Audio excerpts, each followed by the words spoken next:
हमारे वृंदावन के सबसे लाडले ठाकुर प्यारे श्री राधा रमन लाल जी का मंगल जन्मोत्सव है, प्राकट्य उत्सव है। आज वृंदावन में खूब सुख है रहो है।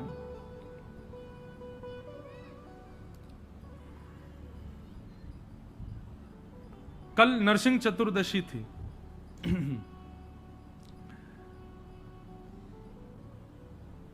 नरसिंह चतुर्दशी का सुंदर पर्व था और श्री गोपाल भट्ट गोस्वामी जी नरसिंह अवतार की कथा कह रहे, सुन रहे, सब आनंद कर रहे। वृंदावन में तो ऐसा होता है कि जो जो उत्सव होते हैं उन उत्सवों की कथा और भाव कहे सुने जाते हैं। लेकिन हमारे वृंदावन देखो, रसिक जनों की ऐसी बात है कि रसिक जब कथा सुनते हैं ना तो वो केवल कथा को शब्द मान करके नहीं सुनते, उसको वास्तविक मान करके सुनते हैं। जैसे एक प्रसंग आता है, उड़ीसा में एक ठाकुर जी हैं, उनका नाम है टोटा गोपीनाथ। क्या नाम है? टोटा गोपीनाथ। ये टोटा गोपीनाथ कैसे हैं सुनो। श्री चैतन्य महाप्रभु अपने शिष्य की कथा सुन रहे थे और कथा में जो शिष्य थे वो ध्रुव चरित्र सुना रहे थे। ध्रुव चरित्र में उन्होंने वर्णन किया कि ध्रुव जी महाराज 5 महीने तक ठाकुर जी का भजन करते रहे और चित्त में ठाकुर जी का दर्शन करते रहे। 5 महीने बाद ठाकुर जी जब सामने प्रकट हो गए तो ध्रुव जी ने नेत्र नहीं खोले, तो ठाकुर जी ने उनके हृदय के स्वरूप को अंतर ध्यान कर दिया, तो ध्रुव जी व्याकुल हो गए। अब ये बात वक्ता कह रहे हैं, लेकिन सामने बैठे महाप्रभु जी को लगा कि उनके चित्त के ठाकुर जी अंतर ध्यान हो गए और वो इतने व्याकुल हो गए, इतने व्याकुल हो गए और ढूंढने लगे, कहां गए, कहां गए ठाकुर जी, कहां गए, श्याम सुंदर तुम कहां गए। तो जिस फर्श पर बैठे थे वहां नीचे अपनी उंगलियों से विरह में आतुर होकर के खोदने लगे, ठाकुर जी कहां चले गए। और खोदते खोदते खोदते महाराज तभी उनका हाथ में एक ठाकुर जी का सुंदर रूप आया, वही थे श्री गोपीनाथ। प्रकट करके निकाले, हृदय से लगाए, ठाकुर जी प्रकट हो गए और बोले तुम्हारी कथा सुनकर के ये प्राप्त हुए, लो आज से इनकी सेवा तुम ही करना। और वो उनको प्रदान कर दिए। फिर वो टोटा गोपीनाथ कैसे हुए? जब महाप्रभु जी श्री जगन्नाथ जी में विलीन हो गए तो ये बात सुनकर के जो शिष्य थे वो इतने व्याकुल हो गए कि रुदन कर कर के उनकी स्थिति ऐसी हो गई, कुछ महीने बाद उनकी कमर झुक गई। तो ठाकुर जी की सेवा में जब जाते थे तो मुख का स्पर्श नहीं कर पाते थे, चंदन लगाते थे तो मुख की जगह गाल पे लगता, होठों पे लगता, नाक पे लगता। दर्शन करके बड़े चिंतित होते, बोले ठाकुर जी अब मैं आपकी सेवा नहीं कर पाता। तो उन्होंने एक सेवक रख लिया सेवा में। सेवक रखा तो रात्रि स्वप्न में ठाकुर जी प्रकट हो गए। सब लोग इधर देखो, सावधानी से सुनो। रात में ठाकुर जी स्वप्न में आए और आकर के कहा आपने किसी सेवक को क्यों लगाया हमारी सेवा में? बोले जय जय मेरी कमर टेढ़ी है गई है, मैं तो आपको मुख छू ना पाऊं, या हमारे एक सेवक लगा दियो। ठाकुर जी बोले हमको नहीं पता, हम आपके हाथ से सेवा करेंगे, सेवा लेंगे, कोई सेवक हमको स्पर्श नहीं करेगा, हम आपके लिए प्रकट हुए, कोई और हमको नहीं छू सकता। जय जय आपकी नाक मुख इन पर चंदन लग जाता है। बोले हमको स्वीकार है लेकिन करोगे आप ही। दूसरे दिन सुबह मंगला का समय मंदिर खोला, सेवक को कहा तुम बाहर ही रहो हम जाते हैं। जैसे ही भीतर पहुंचे तो क्या देखा, जो ठाकुर जी ऐसे खड़े थे, त्रिभंग लली ठाकुर जी, वो ऐसे मेरी तरह नीचे ऐसे बैठ गए और बैठ करके बोले अब ऐसे हमारी सेवा करो, अब तुमको ऊपर हाथ करने की जरूरत नहीं। तो ठाकुर जी नीचे हो गए, इसलिए उनका नाम पड़ गया टोटा गोपीनाथ। ये कथा हमने क्यों सुनाई? कथा सुनाने का उद्देश्य दूसरा था। श्री चैतन्य महाप्रभु को कथा सुनते सुनते आभास हुआ कि ठाकुर जी कहां चले गए, और उन्होंने जब खोदा तो वहीं प्रकट हो गए। मतलब वैष्णव रसिक जन ऐसे कथा नहीं सुनते कि बस सुन ली हो गया काम। वो चिंतन करते करते वो ऐसा लगता है उनको कि मैं ही ध्रुव हूं, मैं ही प्रहलाद हूं, मैं ही भक्तिमती मीराबाई हूं, मैं ही सूरदास हूं। वो उस कथा को, घटना को अपने ऊपर ले लेते हैं। आप कहेंगे महाराज जी ये संभव नहीं है, ये है संभव। संसारी जीव जब सिनेमा देखने जाता है ना, वो जानता है कि ये सिनेमा नाटक है, वो जानता है कि ये सिनेमा झूठ है, लेकिन फिर भी उस सिनेमा को देखते देखते उसको अनुभव होने लग जाता है कि ये मेरी घटना है, और कभी कभी वो वहां दिखने वाले उस व्यक्ति के साथ होने वाली घटना पर रुदन करने लग जाता है, भावुक हो जाता है, कभी कभी अपने ऊपर बहुत ज्यादा ले लेता है उसको। इसका मतलब क्या है? ये गुण हमारे पास है, पर संसार के लिए, ठाकुर जी के लिए नहीं है। इसको ठाकुर जी के लिए परिवर्तित करो। जब ध्रुव का प्रसंग आए तो यही विचार करो, मैं ही ध्रुव हूं, मैं ही 5 वर्ष की आयु में घर से चला गया हूं, मुझे ही नारद जी मिले हैं, मैं ही तप कर रहा हूं, मैं ही व्याकुल हूं ध्रुव की तरह। इस प्रकार कथा सुननी चाहिए। तो नृसिंह चतुर्दशी और कथा हो रही थी, तो कथा में जैसे ही वर्णन किया कि प्रहलाद के प्रेम के खातिर, प्रहलाद के विश्वास के खातिर भगवान नृसिंह खंभ भेदन करके प्रकट हो गए। सब जय जयकार करने लगे, लेकिन उसी सभा में बैठे श्री गोपाल भट्ट गोस्वामी जी बड़े चिंतित हो गए और लौट करके आए और अपने ठाकुर जी को देख करके कहने लगे, शालिग्राम भगवान उनसे आके कहने लगे, आप सर्वसमर्थ हो, लेकिन मेरे लिए क्यों नहीं हो रहे हो? आप खंभ से प्रकट हो सकते हो नृसिंह बनकर के प्रहलाद के लिए, मेरे लिए क्यों नहीं प्रकट हो सकते शालिग्राम से? अच्छा एक बात बताएं, ये गोपाल भट्ट गोस्वामी जी की जो वेदना थी ना, ये बहुत दिनों से थी। एक बार का प्रसंग आता है कि सब मंदिरों में हिंडोला हो रहा था, हिंडोला उत्सव चल रहा था, ठाकुर जी झूला झूल रहे थे।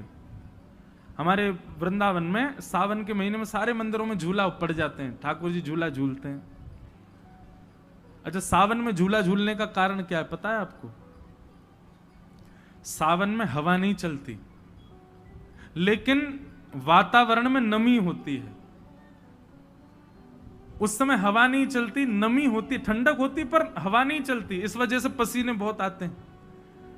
तो सखियां क्या करती हैं, बड़े बड़े वृक्षों पर झूला डाल देती हैं और फिर ठाकुर जी को बैठा करके, श्री जी को बैठा के झुलाती हैं। तो झूलते हैं तब हवा लगती है, इसलिए सावन में झूला झूला जाता है, ठाकुर जी को झूला झुलाते हैं।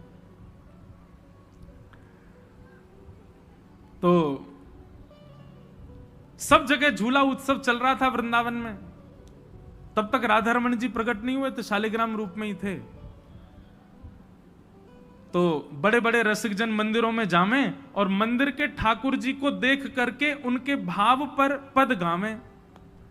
राधा वल्लभ जी पे गाए, राधा हमारे बिहारी जी के लिए गाए, आदि आदि वैष्णवों ने सब सुंदर मंदिरों में जा जा करके पद गाए। तभी यही हरिराम व्यास जी, जिनकी मैं बता रहा था बात, ये श्री हरिराम व्यास जी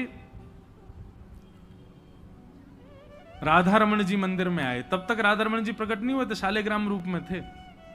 तो शालिग्राम जी झूला झूल रहे थे, तो झूला झूलते हुए ठाकुर जी को देख करके वो गाने लगे, झूले रे झूले मेरो गंडकी नंदन। गंडकी नंदन समझे? नेपाल में एक नदी है गंडकी, वहीं से शालिग्राम जी प्रकट होते हैं। तो शालिग्राम जी गंडकी नदी से आए, इसलिए कौन हो गए? गंडकी नंदन। झूले रे झूले मेरो गंडकी नंदन। श्री गंडकी नंदन ठाकुर जी झूला झूल रहे। अब गंडकी नंदन जैसे ही कहा तो श्री हरिराम व्यास जी, वो गोपाल भट्ट गोस्वामी जी को बड़ी पीड़ा सी हुई। बोले कि बाकी जगह तो लाल हैं, बाकी जगह तो राधा वल्लभ हैं, बाकी जगह तो कुंज बिहारी हैं, बाकी जगह तो राधा दामोदर हैं, गोविंद देव हैं, और मेरे ठाकुर जी जो गंडकी नंदन नेपाल के कर दिए। हमारे ठाकुर जी को नाम श्री जी के संग क्यों नहीं जुड़ रहा? श्री किशोरी जी के साथ मेरे लाल जी का नाम क्यों नहीं आ रहा? उनको पीड़ा हुई। और फिर उसके बाद में उन्होंने एक शब्द और गाया, क्या? मानहु भांट कढ़ी में बोरे, अंग लगायो चंदन। बोले राधा रमण जी कैसे दिख रहे हैं? शालिग्राम जी देखे हैं ना, शालिग्राम जी के ऊपर पीला पीला चंदन लगा है। तो हरिराम व्यास जी गा रहे हैं, बोले ऐसा लग रहा है जैसे पकौड़ी जो है वो कढ़ी में बोर के रख दी हो। मानहु भटा कढ़ी में बोरे, अंग लगायो चंदन, झूले रे झूले मेरो गंडकी नंदन। गोपाल भट्ट गोस्वामी जी तब से पीड़ा में थे।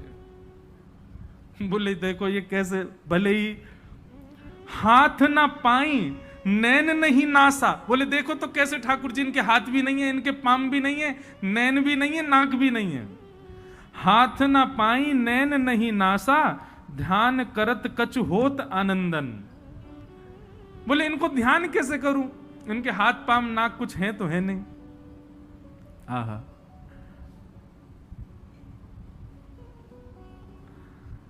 जालंधर अरु वृंदावल्लभ, गर्वे व्यास कहा कही छंदन।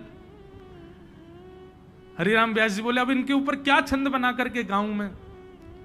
ठीक है जैसे भी हैं सुंदर हैं ठाकुर जी, झूल लें। तो किसी के ठाकुर जी के बारे में कुछ भी कह दो भैया, कैसे उसही वाक्य ठाकुर जी हैं। गोपाल भट्ट गोस्वामी जी तब से बड़े विरह में थे। बोले कि आपका नाम श्री जी के संग नहीं जोड़ा, आपके हाथ पाम नाक क्यों नहीं है।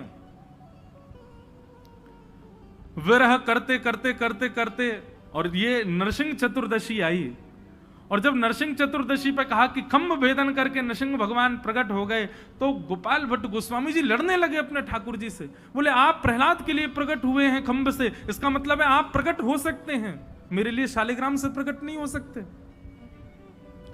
और विरह वेदना में व्याकुल रुदन करते रहे ठाकुर जी के आगे।